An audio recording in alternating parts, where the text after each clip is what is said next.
আসসালামু আলাইকুম ভিউয়ার্স, হেশেল ঘরের আজকের রেসিপি দেখার জন্য আপনাদের সবাইকে আমন্ত্রণ জানাচ্ছি। আজকে আমি আপনাদেরকে খুবই সহজ পদ্ধতিতে একটি স্যান্ডউইচের রেসিপি করে দেখাচ্ছি, যে স্যান্ডউইচটি তৈরি করতে আমাদের বিফ কিংবা চিকেন কিছুই লাগছে না। আর এই রেসিপিটি তৈরি করতে আমি কোনো প্রকারের দোকানের মেয়োনিজ ব্যবহার করিনি। তাহলে ভিউয়ার্স, চলুন আমরা পুরো রেসিপিটি একবার দেখে নিই।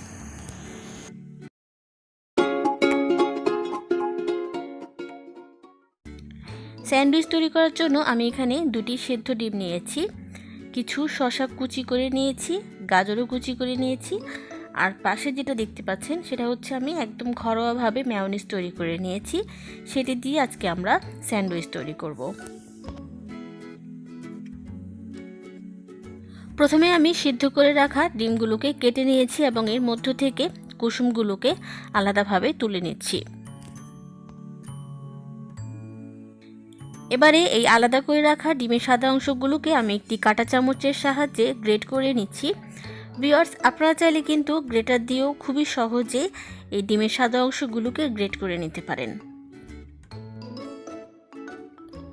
এরপরে আমরা যে কুসুমগুলোকে আলাদা করে রেখেছিলাম সেগুলোও ডিমের সাদা অংশের মধ্যে দিয়ে আবারও একই রকমভাবে আমি এগুলোকে গ্রেট করে নিচ্ছি। কুসুম যেহেতু নরম জিনিস, তাই সহজেই মেশানো যাবে, সেই জন্য আমরা প্রথমেই ডিমের সাদা অংশগুলোকে আলাদাভাবে গ্রেট করে নিয়েছি।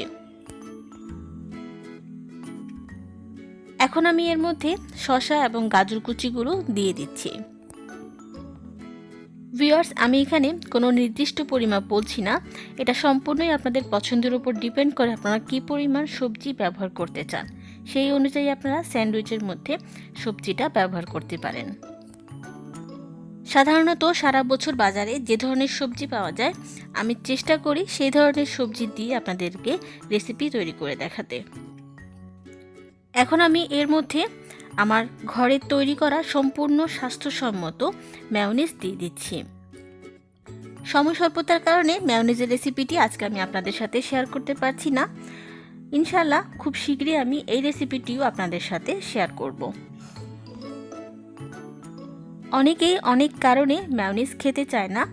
আপনারা চাইলে বাসায় খুব সহজেই মেয়োনিজের বিকল্প তৈরি করতে পারেন। সব উপকরণকে আমি ভালোভাবে মিশিয়ে নিয়েছি। এবার আমি এর টেস্ট আরেকটু বাড়ানোর জন্য এর মধ্যে সামান্য লেবুর রস দিয়ে দিচ্ছি। এটা সম্পূর্ণই অপশনাল, আপনারা যদি না চান তাহলে অ্যাভয়েড করতে পারেন, অথবা আপনারা চাইলে এর মধ্যে সামান্য টমেটো কেচাপও অ্যাড করে নিতে পারেন। এর ফলে এর টেস্টটা আরও বেড়ে যাবে।